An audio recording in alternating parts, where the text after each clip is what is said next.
Ladies and gentlemen, a man who says he is an American by birth and a Southerner by the grace of God, Mr. Lewis Grizzard.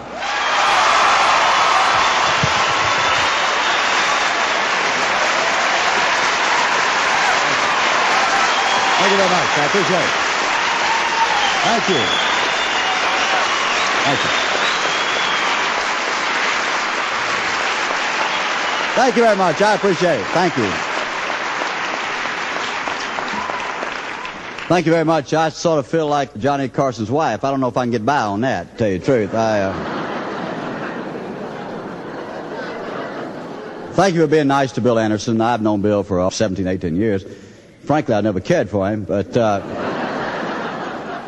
this is new for me. Really, I'm used to doing banquet speeches. I do that all over the country, and you go to a lot of Marriotts when you do speeches, you know. And the food's strange in the Marriott. They have a thing in the Marriott called boneless chicken Marriott. And it don't taste like nothing. And I got to wondering, where do they get these little boneless chickens from? Well, I'm a reporter at heart, you know. I got on this thing, and I found out the Marriott Corporation has a little farm in Maryland. And they grow these little boneless chickens there. It'll break your heart watching the little chickens try to walk around without no bones. A horrible thing. And I'm so used to, you know, being at a banquet and seeing a lot of plaques given away and that kind of stuff, you know. But when I'm introduced, usually in those places, they mention all my books. And they didn't mention my books here. So I'd like to run over them one more time if I could. Now, we know a lot of y'all have gone out and bought my books. We know some of you haven't. And we know who you are, incidentally. It was Kathy Sue Loudermilk, I love you. Won't you come home, Billy Bob Bailey? Don't sit on the grits tree with anyone else but me. They tore out my heart and stomped that sucker flat. You can applaud, it's okay. If Love Were All, I'd Be About a Quart Low, followed by my current best-selling book, Elvis Is Dead and I Don't Feel So Good Myself,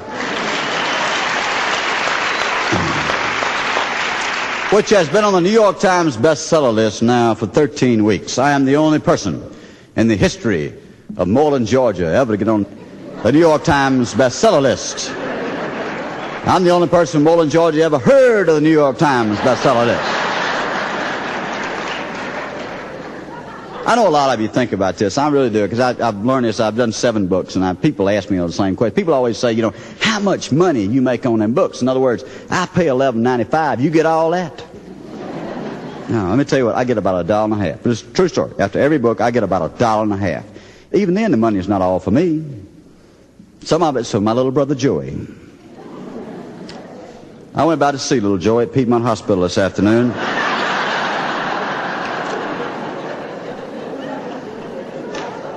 He was lying there in intensive care. And he looked up to me with those soft brown eyes of his.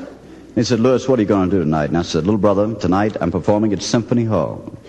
He said, do you think as a result of your performance there this evening, some of those marvelous people might go out after the show and buy some of your books so that I can have the operation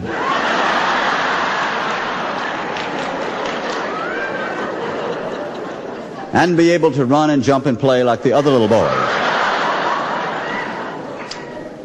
Tell you what I'm going to do. When you leave here this evening, there'll be a large pickup truck full of books right outside, okay? Everybody buys a book. I get $1.50. I'm going to give little Joey a nickel toward his operation, okay?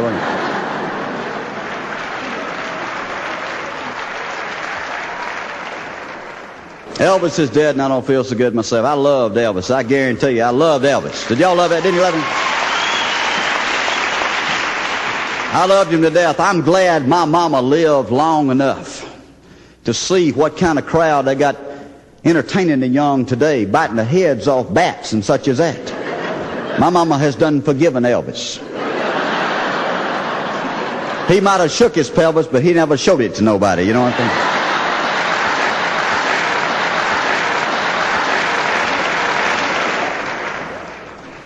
Basically, Elvis Is Dead, I Don't Feel So Good Myself is basically about why I would like to drown Boy George, is what this is about. Here's a man that comes out wearing Minnie Pearl's hat, you know. You think his parents are proud of him?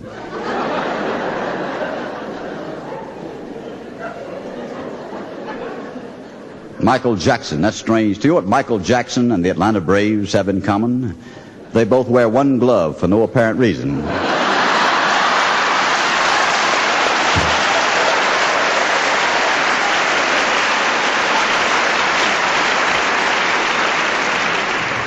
But you know, the book is basically about the fact I'm 38 years old and I have no idea what's going on in the world anymore. I'm totally confused about everything. I mean, the music's gotten me crazy.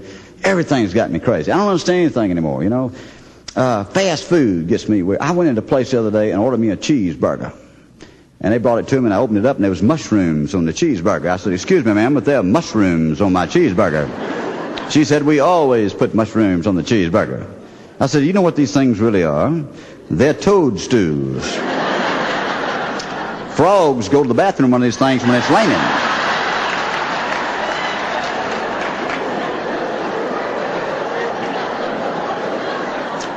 Except for big tall frogs, they go on top of the things, you know. I ain't eating this, you know.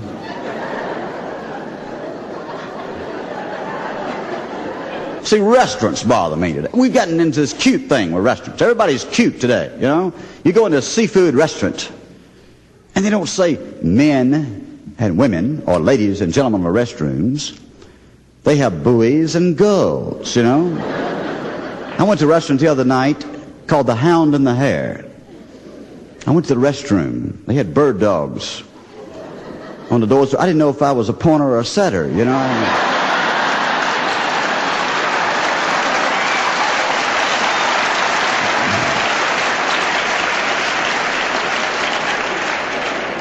I'll be honest with you, what really confounds me today are all the movements. We got so many, everybody's involved in a movement today, you know. Some minority group, some special interest group. But you do what I do for a living. I write a column 4 days a week. And I got to pay attention. And I've never seen so many movements today. You know, we got the gay movement, we got the black movement, we got the Hispanic movement, we got the women's movement, you know. Where do I fit in, you know? Finally, our mayor, Andy Young, found me a niche. Andy Young said, it's a reason the Walter Mondale campaign wasn't going too good because it was run by smart-ass white boys.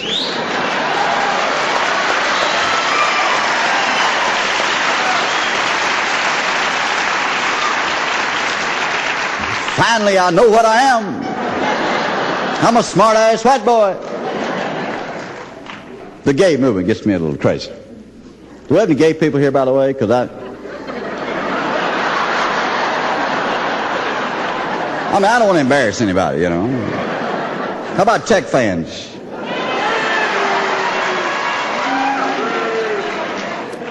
No, but the gay movement gets me really confused. See, when I grew up in Moreland, Georgia, we never heard of that kind of stuff. We had an old boy named Donnell one time we weren't real sure about, you know. But the first time I ever heard of the whole gay thing was I went out to San Francisco to make a speech, and I got out to San Francisco, and I always wanted to go down to Carmel by the sea, down to Pebble Beach, so them folks play Bob Hope and all them rich people play golf, and I rented myself a car, and I headed down to Pebble Beach, and I was out there on Highway 1. Many of you have been out there. It's beautiful, Pacific Ocean looking on you, right? And ladies and gentlemen, something strange happened to me. I was in a fruit fly inspection. Really? Now, I am from a fine Methodist family, educated in a large southern university. Neither I nor any other member of my family have been previously checked for no fruit flies before. I had 38 cans of Coors beer and 5 bottles of MD 2020 Mad Dog wine back in my rental car. I was going to be gone all afternoon. California Highway Police pulled me over, looked in that car, didn't care nothing about that booze. All he wanted to know, said, "Son, you got any fruit flies in there?" I said I had one. Picked him up in San Francisco, and I had to put him out. He kept trying to kiss me all the way down here.